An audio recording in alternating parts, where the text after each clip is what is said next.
বিসমিল্লাহির রহমানির রহিম। আসসালামু আলাইকুম রহমতুল্লাহি ওবরাকাত।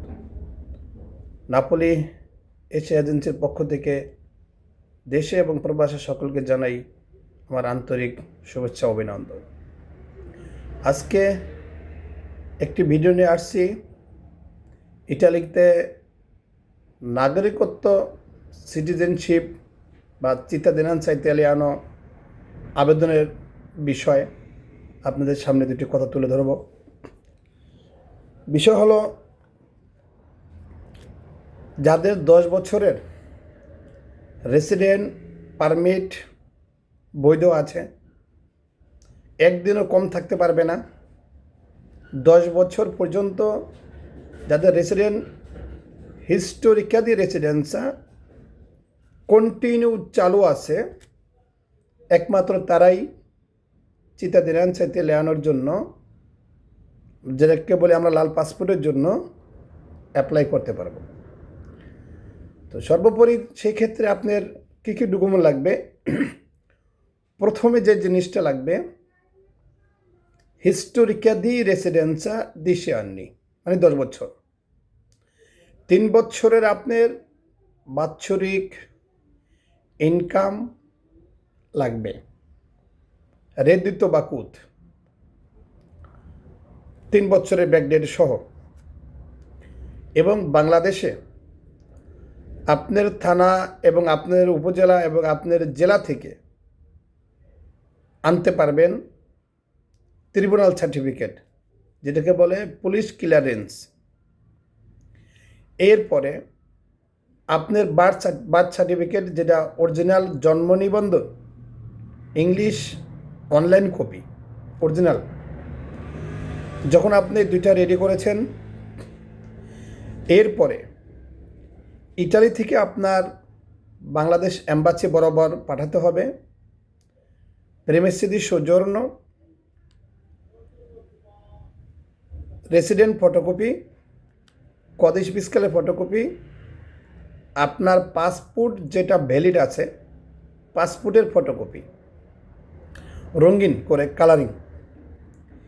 এরপরে ইটালিতে আপনার যে কমিউনি রয়েছে, কমিউনিতে মার্কাতো বললো লাগাইয়ে টিম্বরও মারতে হবে। কমিউনির যে গেজেট অফিসার রয়েছে তাকে দিয়ে সত্যায়িত করে সিল মারবেন। এরপর এটাকে আপনি বাংলাদেশে পাঠাবেন।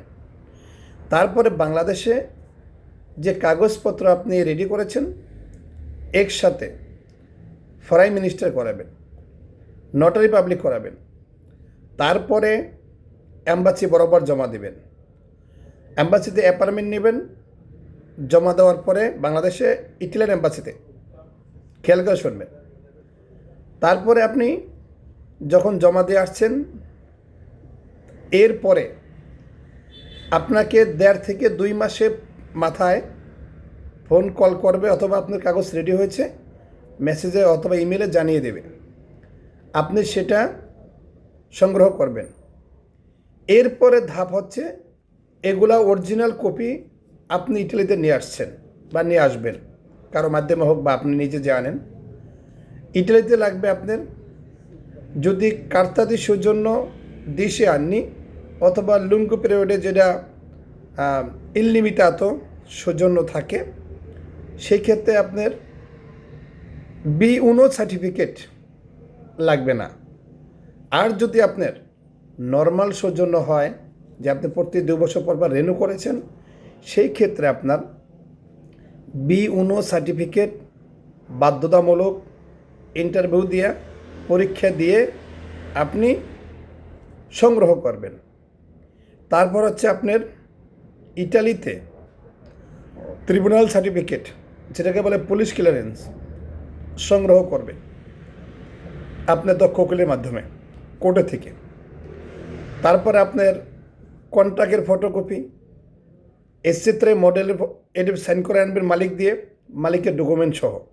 আর যদি কন্ট্রাক্ট না থাকে, আপনার পার্টি দিবা আছে, পার্টি দিবা আলিসেন্সা ভিজুরা কামাদি কামারসো দি গ্রাচের কুদ অথবা রেদিত 3 বছরের। আপনার এই সমস্ত ডকুমেন্ট দিয়ে আপনার স্পিড আইডি জরুরি বাধ্যতামূলক, কারণ আপনার স্পিড আইডি দিয়ে আপনার লয়ার বা যে কোনো বাংলাদেশি এজেন্সির মাধ্যমে আপনি স্পিড আইডিতে ঢুকে আপনার কাগজপত্রগুলো সাবমিট করবে। আপনি যে এলাকায় আছেন, যে সিটিতে আছেন, ওই সিটিতে যে পেরফুতা রয়েছে সে পেরফুতরা বরাবর আবেদন করবে বা কাগজগুলো ইনবিয়ার করবে। সেক্ষেত্রে আপনার 250 ইউরো সমান 250 ইউরো আপনার ব্যাংক কার্ড থেকে পে করতে হবে এদেশে ইটালি গভর্নমেন্টকে, এবং 16 ইউরোর একটা মার্কাতে বললো সেটাও অনলাইন থেকে পে করতে হবে। তারপরে আপনার লয়ার আপনাকে 2 থেকে 3টা ফর্ম দেবে দিগ্রাসিওনে, তিনি অনলাইন থেকে প্রিন্ট করে ওই কাগজপত্রগুলো এখানে দোমান্দা আছে, মানে ওখানে কিছু প্রশ্ন আছে, আপনাকে লয়ারে প্রশ্ন করবে, যেই প্রশ্নগুলো অ্যান্সার দেওয়া আছে আপনি সঠিকভাবে অ্যান্সারগুলো তুলে ধরবেন, আপনার লয়ারগুলো হাতে লাগবে। এরপরে এই কাগজপত্রগুলো সাবমিট করবে। তখন আপনার 15 দিন থেকে 1 মাসের মাথায় একটি মেসেজ আপনার স্পিড আইডি চলে আসবে, কাপ্পা দিয়েছি। তাই কাপ্পা দিয়েছি যে 10টা নাম্বার আছে, যদি এই নাম্বারগুলো চলে আসে তাহলে আপনি মনে করবেন যে আপনার ফাইল কন্টিনিউ চলতেছে বা আপনার ফাইল ওপেন আছে, আগাইতে থাকবে। অনলাইনে আপনাকে কন্ট্রোল করবে ইটালিয়ান আইন অনুযায়ী 2 বছর। আর যদি কাপ্পা দেশে না আসে সেক্ষেত্রে আপনাকে মেসেজ দিয়ে জানাই দেবে যে আপনার পেপারসে সাবমিট করেছেন যেগুলো ত্রুটি আছে বা ভুল আছে, আপনি সংশোধন করেন। তখন আপনি ওই কাগজপত্র ভ্যালিড থাকে 6 মাস।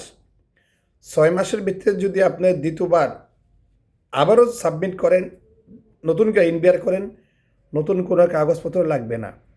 যদি 6 মাস পার হয়ে যায় আবার পুনরায় নতুন করে বাংলাদেশ থেকে কাগজপত্র সাবমিট করে আনতে হবে, সমস্ত কাগজপত্র জোগাড় করে আনতে হবে, তারপরে আপনি নতুন করে আবার অ্যাপ্লাই করতে হবে।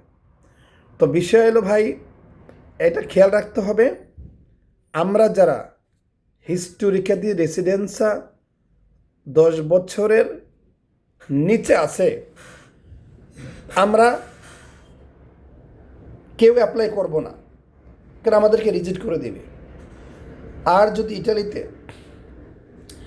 কারো মামলা থাকে, কেস থাকে, ডিনুন্সা থাকে, কোনো কোর্টের মাধ্যমে বা থানার মাধ্যমে বা কুস্তরার মাধ্যমে আপনার কোনো মামলা বা জরিমানা আছে, সেক্ষেত্রে আপনার দক্ষ লয়ার, দক্ষ উকিল দ্বারা সংশোধন করে নেবেন। যদি আপনি সংশোধন না করে নেন, কাগজগুলো যদি সাবমিট আগে তো না করেন, তাহলে সেই ক্ষেত্রে আপনার পাসপোর্ট না পাওয়ার সম্ভাবনা বেশি। তবে সমস্ত কাগজপত্র আগে থেকেই আপনার কন্ট্রোল করে রেডি করবেন, তারপরে যে আপনি এই চিত্তাদিনান্সা, যেটাকে আমরা সিটিজেনশিপ বলি, ইতালি নাগরিকত্ব অ্যাপ্লাই করবেন। আশা করি ইনশাল্লাহ সকলেই ভিডিওটি দেখবেন এবং শেয়ার করে দেবেন এবং বুঝতে পারছেন, এবং আরও যদি জানার থাকে তাহলে আমাকে ফোন করবেন। আমার যতটুকু তথ্য জানা আছে ইমিগ্রেশন সংক্রান্ত, ইনশাল্লাহ আমি আপনাদেরকে জানিয়ে দেব বা বলে দেব। বিশেষ করে আমার এই